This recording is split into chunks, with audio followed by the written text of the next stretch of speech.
Sandrine, que s'il y a une entreprise qui licencie en faisant des bénéfices, Sanofi ou Sanofric, comme vous l'avez dénoncé, vous avez vraiment là aussi un combat contre l'empire de la pharmacie et du médicament privé.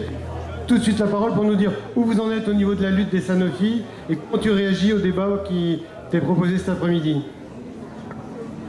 Bonjour.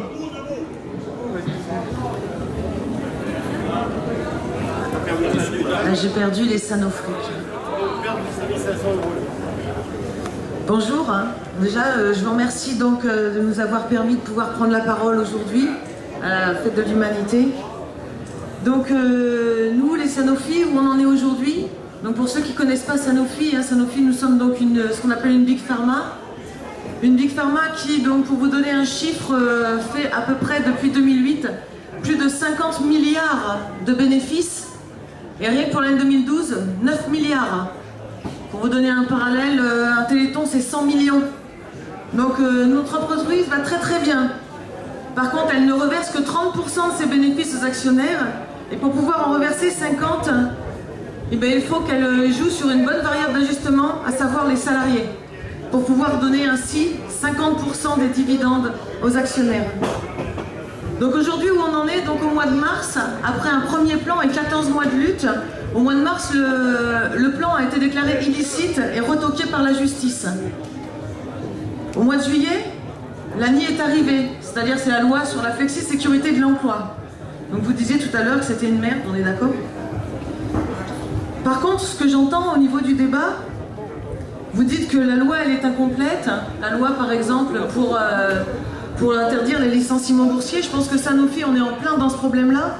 C'est-à-dire une entreprise qui fait 9 milliards de bénéfices et qui non seulement supprime l'emploi, ne le maintient même pas mais n'embauche pas. Sur les 5000 chercheurs français qu'il y a encore, car pour l'instant c'est qu'il y a encore parce qu'on ne sait pas ce qu'on va devenir, il y a 2 jeunes de moins de 26 ans. Donc une entreprise qui vire ses seniors et qui n'embauche pas les jeunes, je ne vois pas comment on pourrait croire qu'elle est pérenne. Donc vous dites, loi contre les licenciements boursiers, oui, ben on l'attend cette loi. Vous dites qu'elle est incomplète. Par contre, moi je vais réagir. Je dirais que le mieux est du bien.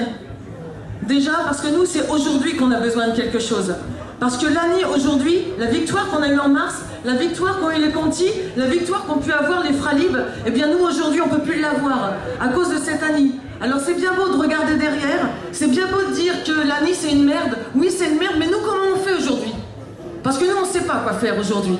Voilà. Donc on a cette merde-là, et il faut gérer. Alors on entend, le Front de gauche nous aide, oui, c'est bien, merci. On a été l'autre jour au conseil municipal de Montpellier. Même l'UMP a crié haut et fort, il faut voter une loi contre les licenciements boursiers.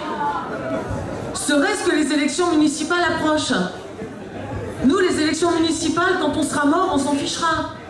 Parce qu'aujourd'hui, vous l'avez dit aussi, je vais reprendre votre phrase, vous disiez que, alors attendez, je l'ai marqué, que les erreurs de justice, et ça n'a pas dimension humaine le temps de la justice. J'aimerais bien que Sanofi ne soit pas un Conti. Nous, on n'est pas encore morts, mais on va l'être. On va l'être si on fait rien.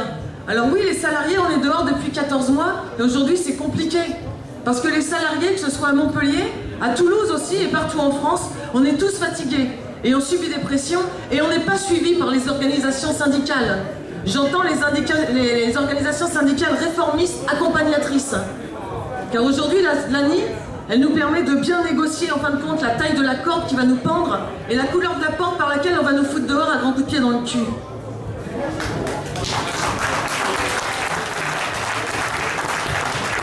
Après, j'ai entendu le partage du travail. Oui, le partage du travail, je suis d'accord, hein, c'est super. Par contre, il faudrait peut-être arrêter que le partage, il aille que vers les actionnaires. 50% des bénéfices chez nous. Plus de 4,5 milliards d'euros qui sont redistribués aux actionnaires. Alors j'entends les actionnaires, il le faut, hein, c'est eux qui donnent l'argent, qui font vivre l'entreprise. Chez nous, les actionnaires, ça fait belle lurette qui mettent plus d'argent dans Sanofi. Par contre, ils s'engraissent comme des porcs.